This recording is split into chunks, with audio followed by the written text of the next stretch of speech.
So yours sticks to your beard. That's why. This is called makeup being If you put look on. around, it'll stick together.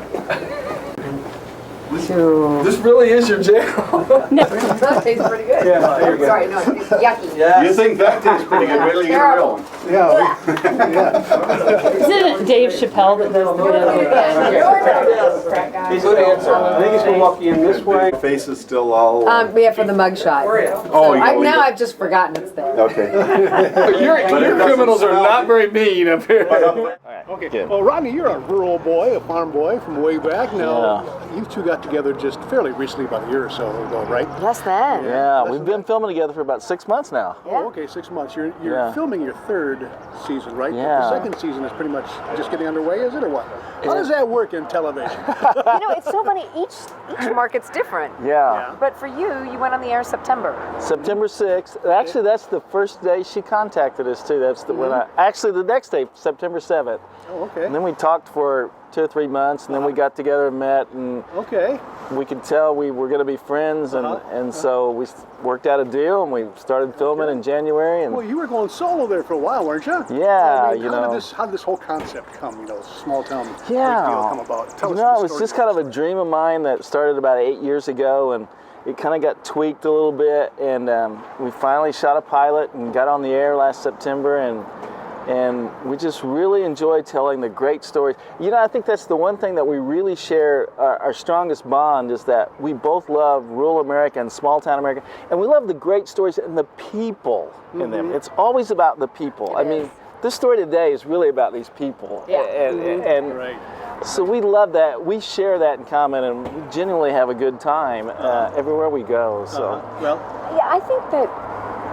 I used to do hard news and entertainment news, and after all of that, this show is sort of reinstilling my faith in just everybody and in America and how great we are as individuals and as a nation.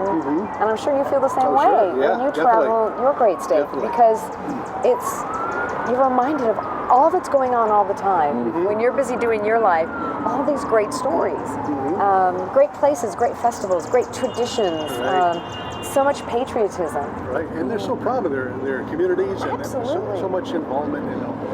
Jan has a great way of describing our show sometimes, and she says it's a love letter to America.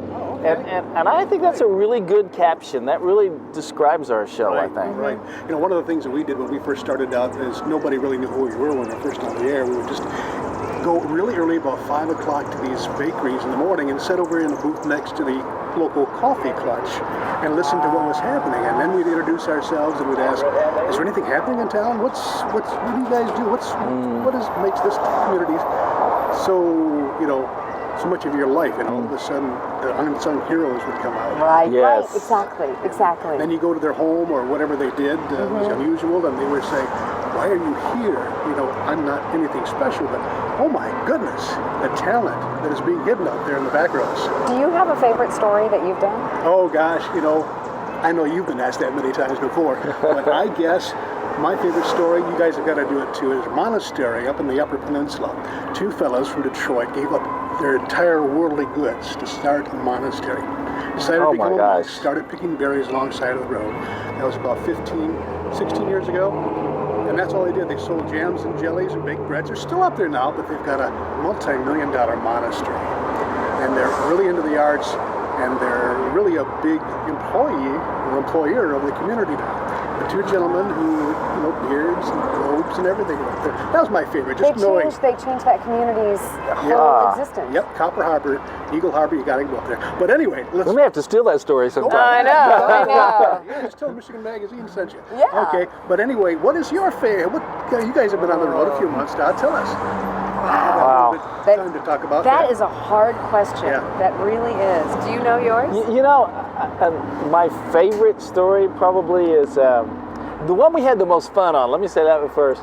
Is when we went dog sledding. It was actually the first shoot we did together, and I would have never dreamed that that would be fun. And when we got done, we were just like a couple of kids. We were like a couple 12-year-olds. And we both were saying, that's the most fun we ever had in our lives. We drove the dog. We were the mushers. Okay. And they go fast. Yeah. I mean, those dogs can haul. And in kind of in tight places, and we were like in the nervous we trees. were going to drive good enough. Yeah, I'm like, don't crash, Rodney. But I was his. Yeah, you got one tree limb in my face. I don't remember doing that to you. Maybe that wasn't just by accident. Well, did you have to take various takes on that one? I mean, that is taking. No, They just no, put you we on were the like, side let's and go. Now they give you a couple of little lessons. This is how Yeah. you stop it, and this is how you turn it. And that was about it. Because the dogs know what to do. Yeah. But you could tip over. Right. If you tipped over, the dogs would stop. Yeah. But we never tipped over. We came close once, but we Yeah. never did. So that was, we had some of the most fun. The Vermont Country Store was another one. Okay. Multi-generational business for many, many years. Tiny town, tiny store, and it has grown into this huge internet and catalog business, but still run by the family. 4 brothers and their dad now. But they have products that you can't get anymore. Like, gee, your hair smells terrific, back from the 70s, different toys and things that you don't often find. So that was a fun episode. You know, I think that was one of the most entertaining. Her and I both would agree with that. That we were finally kind of getting our stride together. It was probably the 8th or 10th or 12th. I'm not sure. But probably we would both, and we have fun at every shoot. We really do. We're not just saying that. But probably the one we had the most fun on was Chateau Milk. It was a story about this couple who saved the family farm and started bottling milk at the old-fashioned way in the old bottles in Missouri. And we just had so much fun at that shoot. And they were such great people, you know. And to see what they had done, that they literally had been seeing other dairy farmers in the area just go under. And it was breaking their hearts. And the farm had been in her family for over 100 years. And they just went for it. And now they doubled their herd in 3 months. They doubled their herd again in another 3 months. It's great. You made cheese curds. He wore a hairnet. He didn't look too good. You gotta check that episode out because he wears a hairnet. He doesn't. And she asked how many teats that a cow had. Okay, and it was hilarious. I wasn't You should have seen the herdsman's face. I just wasn't sure. You know, I know dogs and cats have a lot. And I know I only have 2.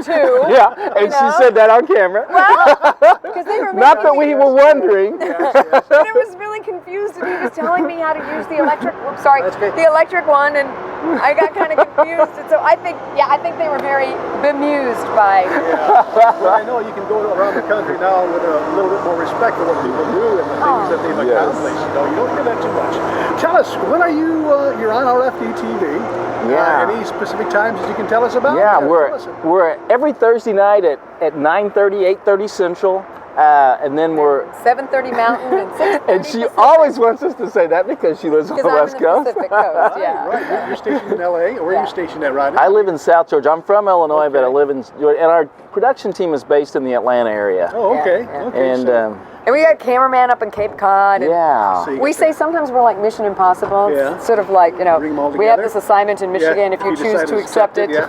You know? And then we all like fly in. Yeah. So where's the next step? Where are you guys going next? Any idea? Oh yeah, we have some fun ones now in Iowa. We're gonna ride in a bike ride across the state. We're not actually gonna ride the whole way, but we are gonna ride some. We're gonna ride. Yeah, it's a big tradition in Iowa, and they bike across the entire state and go through small towns, and it's a very big deal for all these towns to have so many people there. It's called a ragbri. I'm not exactly sure what that word means. Yeah, we have to figure that out before we need to figure that out before. You're talking the whole state you're going to cross? It goes from one side to the other. No, they go the whole way. We can't in go the 6 whole days, but we're going to Yeah. do 3 days, I think, of it. because we have other stories. We're going to do I've always wanted to go. We're going to get to go to a barn raising. Oh. So we're gonna I forgot about that. the barn raising, and lumberjack Yeah. festival. Yes. Oh my gosh, I'm forgetting. And then we're going to go on Lake Geneva and we're going to deliver the mail by boat. Okay. They That's do it still by going on, boat. They Yeah. still do that by boat. That's going to be fun. 2 months out of the summer. Yeah. So his day is a lot shorter that way. I tell you. I'm sure he doesn't like it when he has to go back to the land. You guys have got a great job. I know. I do it here in Michigan, but you guys are doing a Yeah, you fantastic understand. job. Yeah, I understand. You know, like Charles Kuralt. Yeah. Oh, You my. are the Charles Kuralt of Michigan. You guys are doing the same thing in the national level. Yeah. That is Trying. great. You know, that little space has been left like a vacuum, and you're doing a great job in the country. Well, you know, our shows are really similar. So if you say something nice about us, we would have to say the same about you. I'm digging. Yeah. But you know what? It's sort of like, how many times have you heard people say, I don't watch so much TV anymore. Yeah, right. Well, there's nothing good on TV anymore. Or there's, what can I watch with my family? They Right. can watch your show. Right. That's right. Yeah. Your show, yeah. And they can watch our Yeah. show. You're not afraid to have the kids come in, sit down, and watch TV. Right. Absolutely, absolutely, and I think that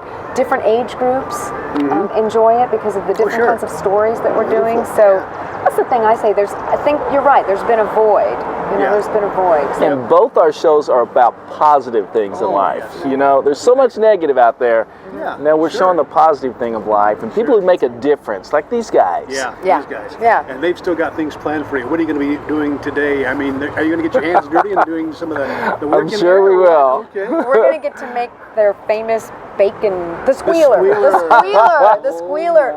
Although I'm a little partial to the white cream, so I may ask if I can help make that. Okay. And then if I get to lick the batter, the beater, There and you all go. that. Whatever. Yeah, I know, whatever. I'll just lick the bowl, like all that stuff, right? Well, you guys get in there and take those donuts for refreshment. Yeah, And we appreciate you stopping in Michigan. And next time we're going to have to, if you ever stop in Michigan, again, we'll have to connect again and see what you guys are doing. Thanks, Rod. Thank you. And Thanks Jen, it's been a so pleasure. much. Thanks for being you. on Michigan Magazine. And congratulations on everything you do. Well, you too. Keep it up. Thank you. All right, You will, we will. you too.